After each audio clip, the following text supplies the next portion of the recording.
Dear friends, today you will study about numericals based on sound. प्यारे बच्चों, आज आप ध्वनि आधारित सांख्यिकी प्रश्नों की स्टडी करेंगे। यानी कि जो ध्वनि जो आपने लेसन पढ़ा है, इसमें जो भी आपने टॉपिक पढ़े हैं उनसे रिलेटेड आपको न्यूमेरिकल्स सिखाए जाएंगे। तो इसलिए मैंने आपके लिए ये 4 न्यूमेरिकल्स आपके लिए लाए हैं।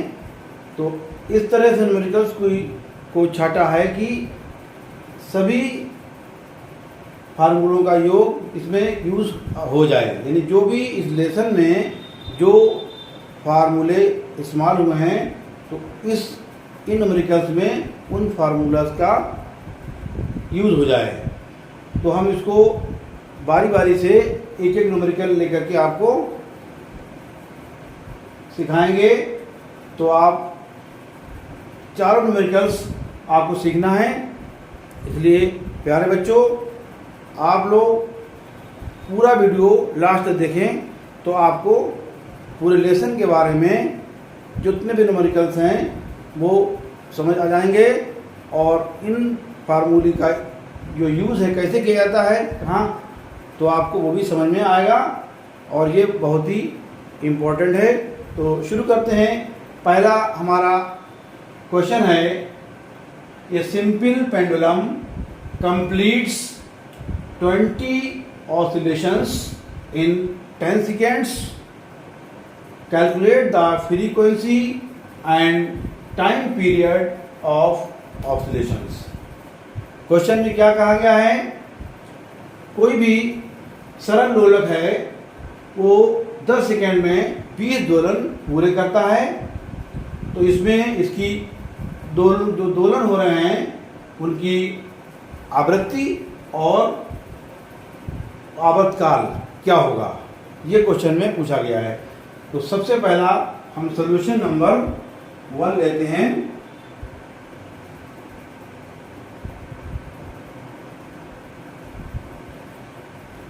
According to definition, number of oscillations in 1 second is called frequency.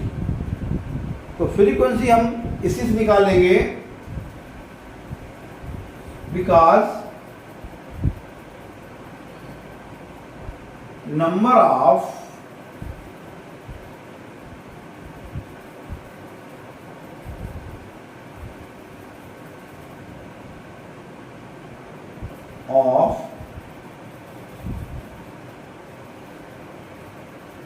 oscillations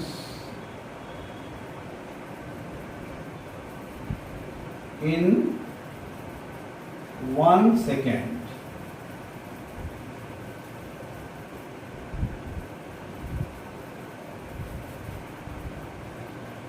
ये क्या कहलाता है, कहलाता है फ्रीक्वेंसी। इसको हम कहते हैं n, इसे हम n से डिनोट करते हैं। तो यहाँ पर पूछा गया आपसे 10 सेकेंड में 20 ऑसिलेशंस हो रहे हैं, तो इसकी फ्रीक्वेंसी क्या होगी। तो हमें 10 सेकेंड्स ना निकाल के हमें 1 सेकेंड में ऑसिलेशन निकालना है। तो हम लिखेंगे because in 10 second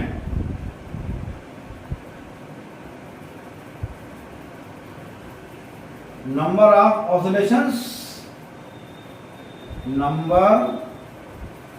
of oscillations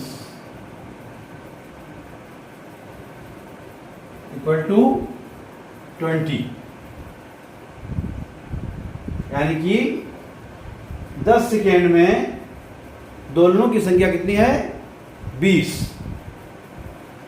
सो इन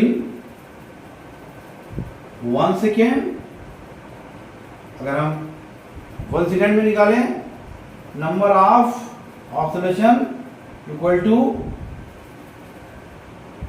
20/10। इसको काट देंगे, ये आ जाएगा आपका 2। तो number of oscillation in 1 second equal to 2। तो यही आ गया हमारा, जो n दिया था वही n आ गया, n इक्वल टू आ गया 2 हर्ट्ज। 2 हर्ट्ज यही फ्रीक्वेंसी हो गई। पहला क्वेश्चन सॉल्व हो गया, इसमें आधा इसका फ्रीक्वेंसी वाला ये सॉल्व हो गया कि फ्रीक्वेंसी कितनी है। फ्रीक्वेंसी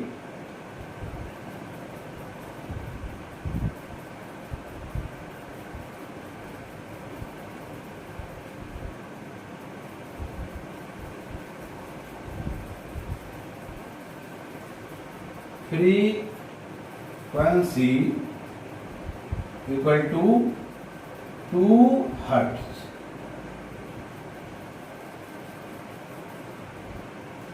ये हो गया, फ्रीक्वेंसी निकल आई। अब आपको फार्मूला दिया गया है टाइम पीरियड वाला। टाइम पीरियड फार्मूला क्या होता है, n into t equal to 1। आपको निकालना क्या है, यहाँ पर कैपिटल टी जो है ये टाइम पीरियड है, आपको टाइम पीरियड निकालना है। तो टी इक्वल टू क्या हो जाएगा, 1/n। 1/n की वैल्यू रख देंगे 2 हर्ट्ज। 2 बंदा 2 और ये पॉइंट लगाया, यहाँ 10 हो गया, 2 5 10, ये हो गया 0.5। तो t आपका निकल के आया t equal to 0.5 second.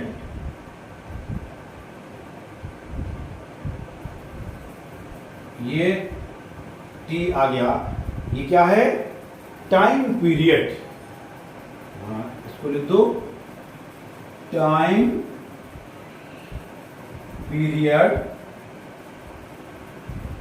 Equal to 2 second.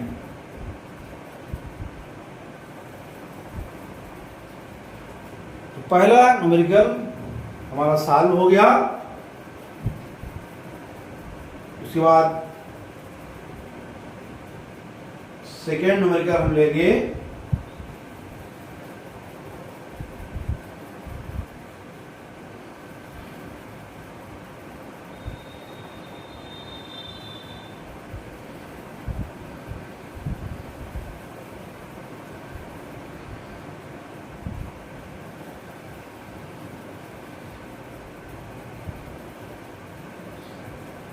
Numerical number 2, यानी सोल्यूशन नंबर 2।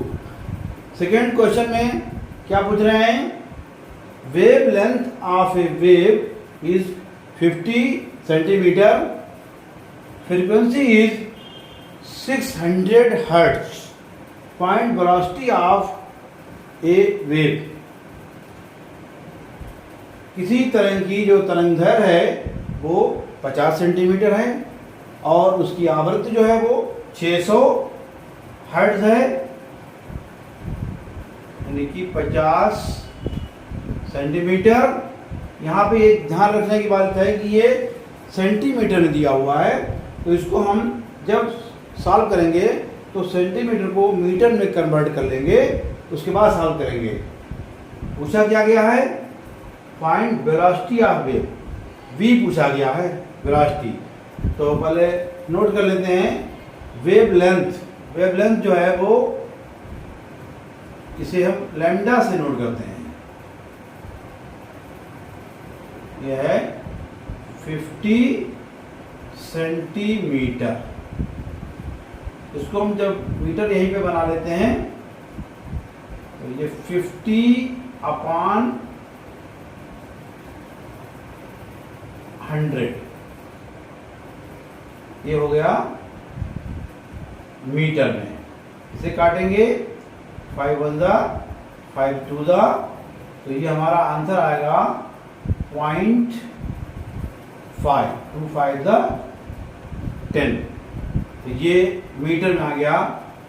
लैम्डा आपका आ गया 0.5 मीटर। ये लैम्डा निकल के आया। फ्रीक्वेंसी दी हुई है, इसको हम नोट करते हैं एन से। 600 हर्ट्ज। वेलोसिटी पूछी गई है v = क्वेश्चन मार्क। अब मैंने फार्मूला आपको बताया था इसके बारे में कि फार्मूला जब वेलोसिटी दी हो और वेवलेंथ दी हो तो क्या फार्मूला लगता है। तो फार्मूला इसका है v = n lambda. v = n lambda, इसकी वैल्यू रख देंगे। n कितना आया, दिया हुआ है 600 और लैम्डा आया है 0.5 मीटर। मल्टीप्लाई कर लेंगे 0.056 30, एक के बाद पॉइंट लग जाएगा। ये v आ गया आपका, ये मीटर पर सेकेंड। पूछा गया find the velocity of A wave. तो वेलोसिटी ऑफ वेव क्या है, यहाँ लिख दीजिए वेलोसिटी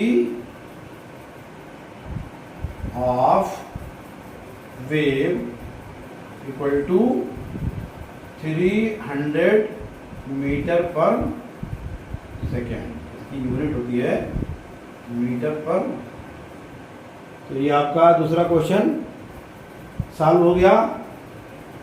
इसके बाद हम तीसरा क्वेश्चन लेंगे।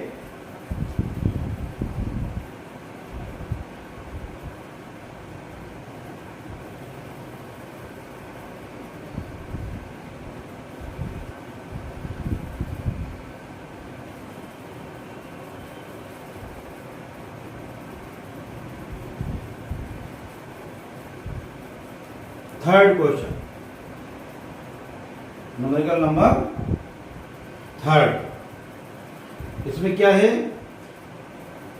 Frequency of A tuning fork is 256 hertz.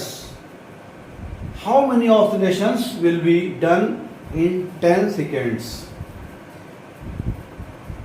दिया हुआ है कि ट्यूनिंग फोर्क कोई भी स्वरित्र है, उसकी आवृत्ति है 256 hertz. How many oscillations will be done, ये 10 सेकेंड में कितने दोलन करेगा। तो हमें पता है according to definition of frequency कि 1 सेकेंड में किए गए दोलनों की संख्या को हम फ्रीक्वेंसी कहते हैं, आवृत्ति कहते हैं। तो यहाँ पर आवृत्ति कितनी है, 256। तो ये क्या हुई, 1 सेकेंड में किए गए दोलनों की संख्या है ये। तो हम लिखेंगे यहाँ पर फ्रीक्वेंसी यानी कि n = 256 हर्ट्ज। ये है 1 सेकेंड में किए गए दोलनों की संख्या। तो हम यहां लिखेंगे because in 1 second 1 second number of oscillations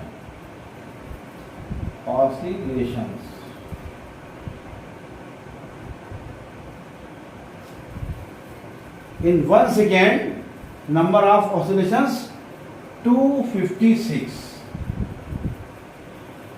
ये 1 सेकेंड में जो है वो 256 दोलन है।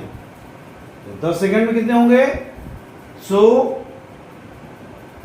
in 10 second. Number of oscillations equal to 256 into 10, 256 तो ये पूछा है आपसे कि 10 सेकेंड में कितना दोलन ये करेगा, तो ये करेगा 2560। इसको हम हिंदी में कहते हैं दोलन। 2560 दोलन ये करेगा 10 सेकेंड में। तो ये क्वेश्चन भी सॉल्व हो गया आपका, थर्ड वाला। अब लास्ट क्वेश्चन बचता है question number 4। Amplitude of two wave particles 0.4 mm and 0.5 mm respectively, find the ratio of energy। यानी आयाम के बारे में दिया है, किसी तरंग के कण का आयाम क्रमशः 0.4 mm और 0.5 mm है, तो इसके संचरित ऊर्जाओं का अनुपात क्या होगा। तो इसको आप सॉल्व करें।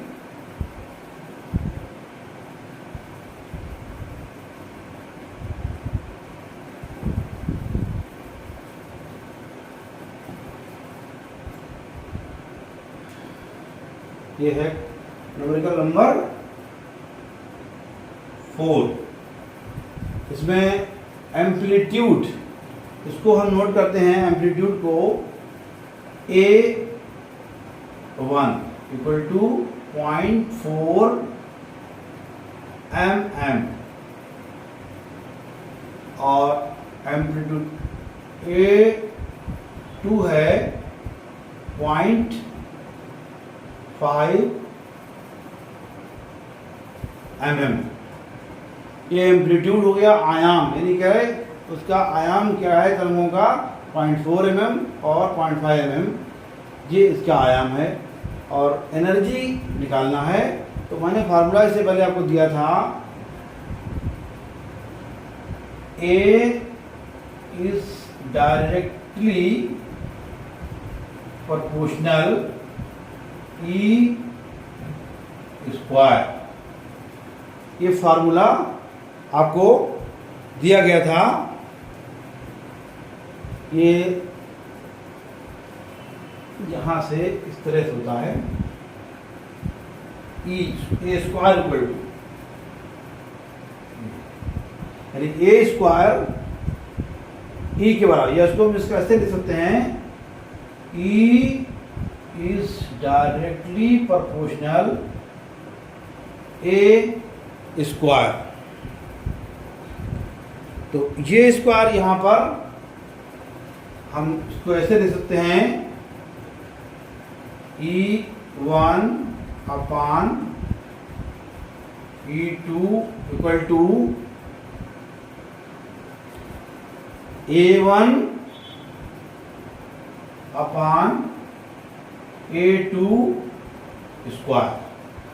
इसी अकॉर्डिंग हम ले सकते हैं। क्वेश्चन आपसे पूछा गया है कि जो ऊर्जाएं हैं उनका अनुपात क्या होगा, तो इसमें वैल्यू रखेंगे, putting the value of A1 0.4 upon value of A2 0.5, इसका स्क्वायर। इसको हम खोलेंगे, क्या आएगा 0.16 अपान 2.5, ये आ गया। तो हमें लिखना है रेशियो में, ये हो जाएगा E1 to E2 equal to 0.16 to 0.25। ये आपसे पूछा गया है कि find the ratio of energy. तो एनर्जी का रेशियो होगा 0.16 to 0.25। तो ये 4 न्यूमेरिकल्स मैंने आपके लिए छांटे थे इस लेसन से कि ऐसे न्यूमेरिकल जो जिनमें सभी फार्मूलों का यूज़ इसमें हो जाए। तो उम्मीद है कि आप प्यारे बच्चों आपको समझ आ गए होंगे और इनको हम डिस्क्रिप्शन बॉक्स में भी नीचे सॉल्व कर देंगे, वहाँ से भी आप देख सकते हैं। तो प्यारे बच्चों इसको आपको जो वीडियो अच्छा लगा हो तो इसको लाइक करें, शेयर करें और बच्चों तक पहुंचाएं ताकि इसे और भी स्टूडेंट से फ़ायदा उठाएं। और अभी तक अगर चैनल को सब्सक्राइब नहीं किया है तो सब्सक्राइब कर लें, इससे आपको नए नए वीडियोस मिलते रहेंगे और आपके लिए हम नए नए वीडियो लाते रहेंगे। Thank you.